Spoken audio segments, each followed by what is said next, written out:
Dans cette vidéo, je vais vous montrer comment acheter du Bitcoin de façon légale, sécurisée en quelques clics et surtout comment le faire sans prise de tête, soit pour du long terme, soit pour un investissement ponctuel. Je vous montrerai également ma stratégie personnelle en fin de vidéo. L'objectif n'est pas de devenir trader ni de regarder les prix tous les jours. L'objectif, c'est de mettre en place une stratégie simple aujourd'hui et de laisser le temps faire son travail. Petite précision importante, je ne suis pas un conseiller financier. Cette vidéo est à but éducatif uniquement pour vous aider à comprendre, pas pour vous dire quoi faire. Faites toujours vos propres recherches avant d'investir. En parlant d'investir, la vraie question, c'est toujours la même. Pourquoi Bitcoin? Bitcoin est souvent vu comme une réserve de valeur dans un monde où la monnaie est de plus en plus diluée et donc se dévalue au fil du temps. Quand vous achetez du Bitcoin, il faut le voir non pas comme un pari rapide, mais plutôt comme une forme d'épargne boostée, une épargne plus volatile, oui, mais avec des règles très différentes de l'euro ou du dollar américain. Et pour bien comprendre tout ça, il faut comparer Bitcoin à notre monnaie classique. L'euro, comme le dollar, est une monnaie à création illimité. Quand on dit qu'on fait marcher la planche à billets, les banques centrales peuvent en créer autant que nécessaire. Bitcoin, à l'inverse, a une règle simple et invariable. Il n'y aura jamais plus de 21 millions de Bitcoin. Cette rareté est inscrite dans le code. C'est donc pas une promesse politique. C'est cette différence fondamentale qui fait que Bitcoin est perçu comme une protection potentielle face à la dévalorisation monétaire. Le premier avantage, la protection contre l'inflation. Il faut savoir qu'en France, sur les 50 dernières années, l'inflation moyenne tourne autour de 4% par an. Donc concrètement, votre argent perd de la valeur sans que vous vous en rendiez compte, parce que le prix des biens et des services augmente chaque année. Le deuxième avantage, c'est le contrôle direct. Pas de banque, pas d'intermédiaire, pas de censure. Vous êtes propriétaire de vos fonds. Après, ça va dépendre également de la solution que vous allez utiliser, mais en tout cas, vous pouvez être pleinement propriétaire de vos fonds en utilisant la blockchain, donc en sécurisant vos cryptos par vos propres moyens. Le troisième point, il est essentiel, la volatilité, des baisses de 20 à 30% en quelques semaines, c'est normal sur Bitcoin. C'est pour ça qu'on investit que ce qu'on peut se permettre de perdre et j'insiste là-dessus, vraiment. Mettez une petite poche, généralement on suggère 5 à 10% de mémoire. L'AMF, donc l'autorité des marchés financiers, préconise 5% maximum de son patrimoine. Bien évidemment, il faut une épargne de précaution en amont, donc 3 à 6 mois de vos dépenses. Si vous voulez mieux comprendre le fonctionnement de Bitcoin, son histoire, les enjeux futurs, également les menaces et ses cas d'utilisation, j'ai fait plusieurs vidéos à ce sujet. Je vous mets les liens en description. Pour gérer cette volatilité, la stratégie la plus simple reste le combo DCA plus HODL. Le DCA, c'est investir un montant fixe à intervalles réguliers. Peu importe le prix, on achète automatiquement sans chercher à deviner le bon moment. Le HODL, qui en réalité c'est un jeu de mots, mais c'était plutôt hold, ce qui veut dire tenir ou garder en anglais. C'est vraiment conserver sur le long terme sans paniquer à chaque baisse. L'idée, c'est un horizon minimum de 3 à 5 ans, voire plus et beaucoup plus. Ce combo permet surtout de réduire l'impact émotionnel qui est la première cause d'erreur chez les investisseurs et forcément des causes de perte. Il faut savoir que quasiment 90% des investisseurs en crypto-monnaie perdent de l'argent. Donc concrètement, ces achats récurrents, donc le DCA, c'est extrêmement simple à mettre en place. En 5-10 minutes, tout est configuré et ensuite vous pouvez presque oublier votre investissement pendant 1 an, 2 ans, voire beaucoup plus selon votre horizon d'investissement. Donc pas besoin d'être un expert, pas besoin de suivre le marché tous les jours, d'ouvrir des graphiques, de faire de l'analyse technique. Enfin, vous pouvez le faire si vous souhaitez optimiser vos achats par exemple, mais la moyenne de prix avec un DCA se fait automatiquement et surtout c'est accessible à tous les budgets. Vous pouvez commencer dès 5 euros, même si on verra juste après pourquoi 20 euros est souvent le plus optimal. En contrepartie, une stratégie d'achat récurrent n'est pas forcément la plus optimale en termes de performance et des stratégies qu'on appelle type lump sum, donc avec un investissement en une fois, en one shot, sont généralement plus rentables, mais du coup, ça demande également, on va dire, d'être un petit peu plus accroché. Si par exemple, on achète, imaginons, 10 000 euros aujourd'hui de Bitcoin et que demain, on prend moins 10, moins 20, moins 30%,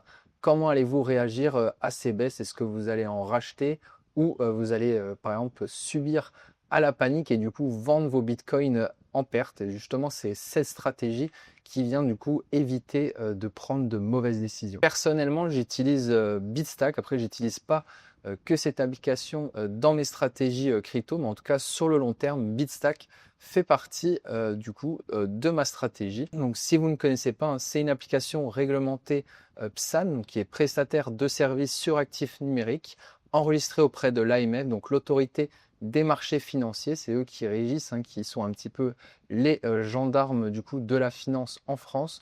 Donc c'est totalement légal en France. Elle se connecte directement à votre compte bancaire sans abonnement, avec des frais transparents. On en parlera d'ailleurs après, et permet de mettre en place du coup une stratégie récurrente entièrement automatisée. Donc c'est simple, clair et très adapté pour une épargne Bitcoin progressive. On va voir tout de suite en pratique comment acheter ses premiers bitcoins via cette application. Après, je ne vous cache pas, hein, que j'utilise bien évidemment d'autres plateformes centralisées et décentralisées pour ceux qui souhaiteraient acheter d'autres cryptos que Bitcoin, car c'est la seule possibilité sur Bitstack, hein. Vous ne pourrez pas par exemple acheter d'Ethereum, du Solana, etc. On achète seulement Bitcoin. Si vous voulez également optimiser vos frais, parce que vous verrez que Bitstack, c'est pas forcément la stratégie la plus optimale en termes de frais. Pour ceux que ça intéresserait, j'ai fait une vidéo du top 10 des échanges centralisés en 2026, réglementés en France. Je vous ai mis le lien et le tableau comparatif dans la description. Une fois que vous aurez téléchargé l'application Bitstack, en vous rendant par exemple sur Google, sur Bitstack,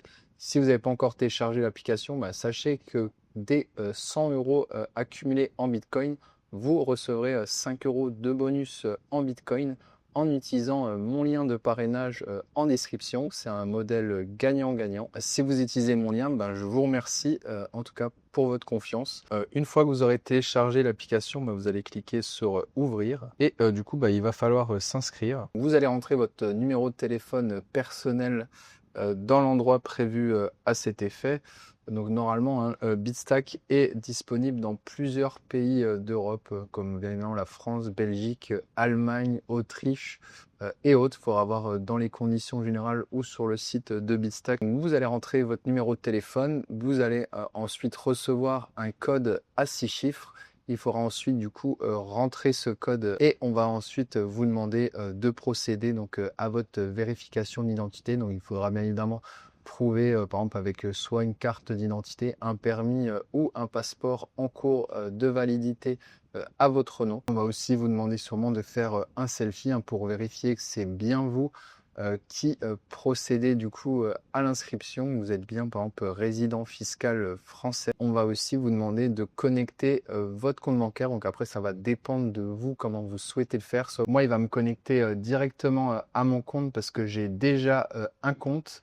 Mais vous, de votre côté, vous allez devoir du coup faire le KYC, donc le Know Your Customer, donc c'est la vérification d'identité. Une fois que ces vérifications vont être faites, vous allez pouvoir du coup accéder sur votre tableau de bord Bitstack. Et là, vous allez avoir différents moyens du coup d'approvisionner votre compte. Donc soit vous faites un dépôt comme un compte à compte, hein, avec virement SEPA. Donc soit vous utilisez Android Pay ou Apple Pay, mais il y a des frais de 0,7%, donc attention.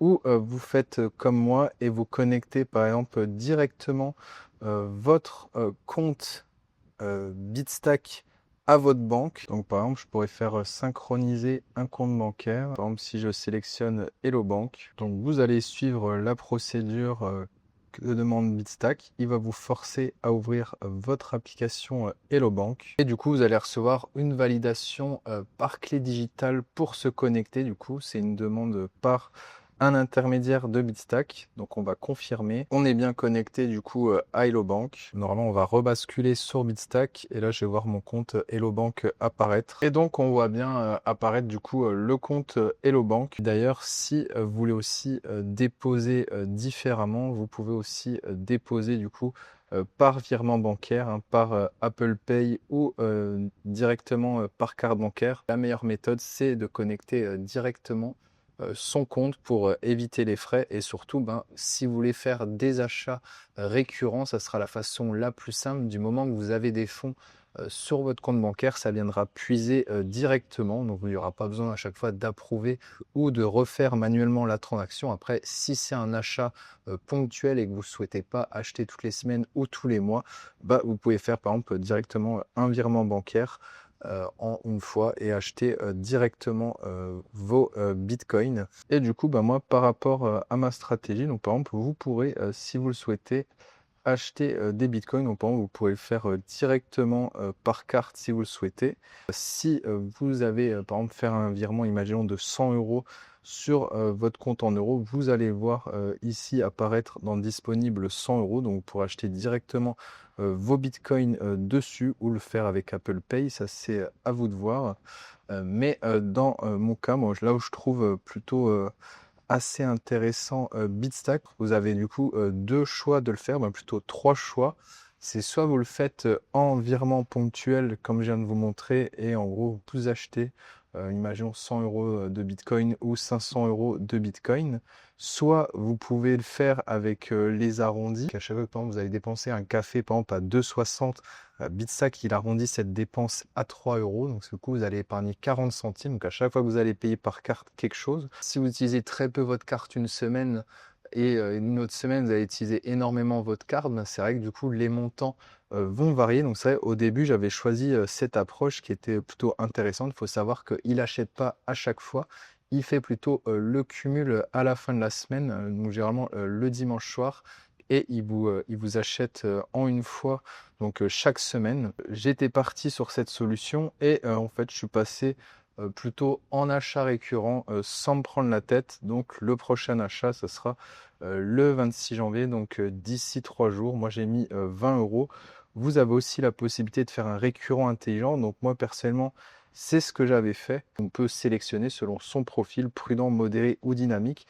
Ben, en gros, le montant d'achat peut varier de plus ou moins 10%, de 10 à 30%. Moi, je m'étais mis en dynamique et j'avais mis un prix fixe, je crois, de 19 euros. Et du coup, bah, bon, si on part en tout cas sur 20 euros, plus ou moins 30%. Donc, du coup, il m'achetait entre en gros 14 et 26 euros. Mais c'est vrai que je me suis dit, en fait, je préfère acheter mes 20 euros par semaine, ce qui me fait environ 80 euros par mois. Je sais exactement combien j'achète. Vous pouvez aussi faire le modèle hybride et cumuler et un investissement tous les mois. Imaginons, vous pouvez mettre 50 euros et en plus, vous pouvez mettre vos dépenses à chaque fois par carte bancaire qui arrondit à l'euro supérieur. Donc ça, bah, bien évidemment, ça sera à vous de voir. C'est vrai qu'actuellement, bah, après, avec la correction de Bitcoin, qui est environ 30-36%, bah, là, actuellement, je suis négatif, en tout cas sur l'année, en tout cas sur 360 jours, je suis à quasiment moins 13%. Au total, je suis à moins 7,65%. Alors c'est vrai que si j'avais acheté sur ces niveaux-là, ou même en dessous, quand on était en dessous du coup là d'environ 90 000 $, je serais déjà aujourd'hui en profit. Mais du coup là, j'ai pas du tout timé le marché, j'ai accumulé. Et le jour où le marché se réveillera, eh ben, je vais repasser quand même assez rapidement en positif. Honnêtement, 7 à 8% sur Bitcoin, c'est quand même pas énorme. Ça montre aussi que la stratégie DCA sur Bitcoin, bah, c'est aussi des moments où on va passer dans des phases négatives et c'est pas optimal. Mais en tout cas, si vous voulez pas vous prendre la tête, si vous voulez pas être un trader, regardez des charts techniques, etc. Eh ben, c'est en tout cas une solution intéressante et surtout d'avoir un horizon long terme et de maintenir cette stratégie. Donc, vous pourrez voir votre solde de Bitcoin, donc du coup le détail de votre position. Vous avez également le prix d'achat moyen et l'épargne moyenne mensuelle depuis que j'ai commencé. Donc j'avais commencé peut-être avec un petit peu moins. Vous pouvez également recevoir des cryptos. Par exemple, si un ami vous doit, imaginons, 100 euros, et ben vous lui dites, bah, s'il a un compte Bitstack, bah, envoie-moi 100 euros en Bitcoin. Vous avez juste à scanner le QR code ou vous pouvez copier l'adresse. Vous pouvez également envoyer du coup vos bitcoins. Donc vous pouvez les envoyer sur un wallet externe ou également sur un compte Bitstack, donc avec Bitstack Pay. Ou vous pouvez aussi vendre vos bitcoins et les envoyer comme un virement classique sur votre compte en banque, donc faire le chemin inverse. Il faudra aller par exemple dans vendre.